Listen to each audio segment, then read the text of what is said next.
maalin Talaada 3 November sanadkii 2020 waa sanad ka hor maanta oo kale dagaal muddo la saadaalinaya ayaa ka dhex qarxay maamulka Tigray iyo dawladda federaalka ee Itoobiya ciidamadooda ayaana dagaalku uu ku bilowday markii ay weerar ku qaadeen TPLF saldhig waqooyi oo ay ciidanka militariga Itoobiya xilligaasi ku lahaayeen gobolkaas weerar xooggan ayaa dhacay khasaare ayaana la gaarsiiyay militariga Itoobiya sida uu maalintaasi ku dhawaaqay ra'iisul wasaaraha Itoobiya Abiy Ahmed 29 maalmood kadib bilowgii dagaalkaas TPLF waxa ay banaysay magaalada Maqale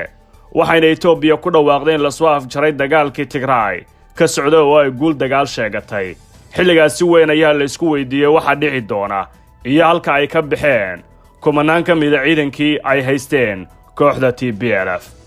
bila kadib iska horimaadyada ayaa sii kordhayay qaar ka mid ah madaxda Tigray ayaa la dilay qaar waa la soo xiray dagaalkuna waxa uu ahaa mid socday markii ay kooxdu ka baxaysay Maqale waxa ay qaybisay hub fara badan oo ay siisay shacabka si ay isaga difaacaan ciidanka Itoobiya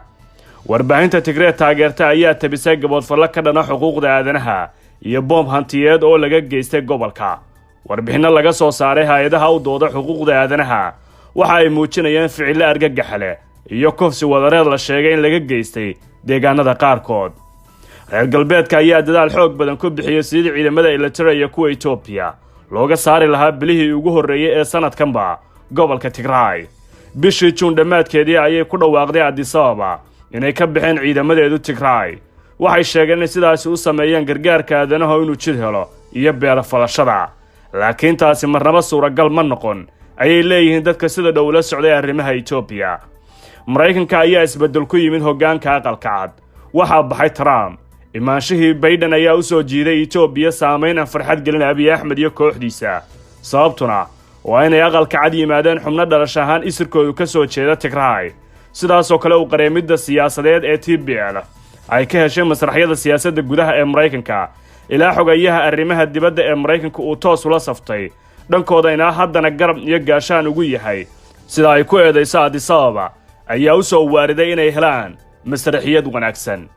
TPLF maalmo gudahood markii ciidanka Itoobiya ay ka baxeen gobolka Tigray waxay qaadeen weeraro culus oo ay ku soo gaareen deegaanada Amxaarada iyo Cafarta inkastoo dhinaca Cafarta ay dib u riixday dawladda Itoobiya haddana gobolka Wollo oo muhiim ah kana tirsan kililka Amxaarada ayaa galay gacanta Tigray sanad guradii koowaad ee dagaalkana waxay dhinacyadu hadda ku hardamayaan aaga ku dhow Addis Ababa duulaankan waxa uu soo gaaray Disiya oo ah aag muhiima una jira Addis Ababa wax ka yar 400 kilomitir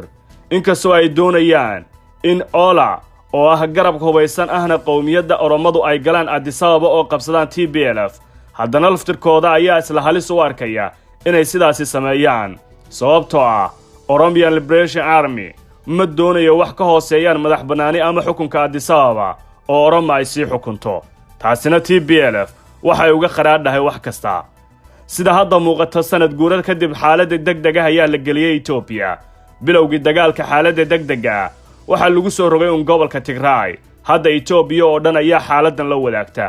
ma sahlana qiimeynta laga muujinayo mustaqbalka Itoobiya sanad kadib lama yaqaan jihada ay aadi doonto balse shaki badan lagama qabo in reer galbeedku saameyn yeelan doonaan laakiin hanaan nabadgelyo gudaheeda inay saameyn ku yeeshaan looma badinayo waqtigan Abiy Ahmed oo dhawaan loo doortay markii koobaad u noqday ra'iisul wasaaraha Itoobiya muddo xileed rasmi ah ayaa wajahaya xaaladihii ugu adkaa muddadii saxiilaynta sanad kadib dagaalkii uu ku dhawaaqay 4 November ee 2020 si weyn ayaa indhaha loogu hayaa maanta iyo xaaladiisa Itoobiya is haysato oo awood leh mar kale noqoto mid saameyn ku yeelata siyaasadda gobolka lama sugayo mustaqbalka iyo sanadaha dhow sidoo kale mid is aaminsan oo aan kala fiirsanayn iyana lama dhowrayo hayeeshee reer galbeedka ayaa cidda ugu badan ee arrimahan hadba dhinac u ridi karta inkastoo aysan quwadaha barigu ka marnayn xaajada dhabaqsan ee ka taagan Itoobiya haddana waa laga saameyn badan yahay waqtigan ma jeceshahay inaad barato quraanka kariimka ah iyo culumta shareecada ugu kaalay markaska Nuurayn online oo baro adigoo gurigaaga jooga quraanka higaada iyo culumta kale islaamka wixii faahfaahin kala xiriir nambarada shaashada kaaga muuqda shirkadda Somnet Export ee ku taal dalka India waxay ku soo dejinaysaa khamiisyada shaararka iyo saraawiisha kabaha iyo spare parka bajaajyada dawooyinka. Wixii faahfaahin kala xiriir nambarada shaashada kaaga muuqda.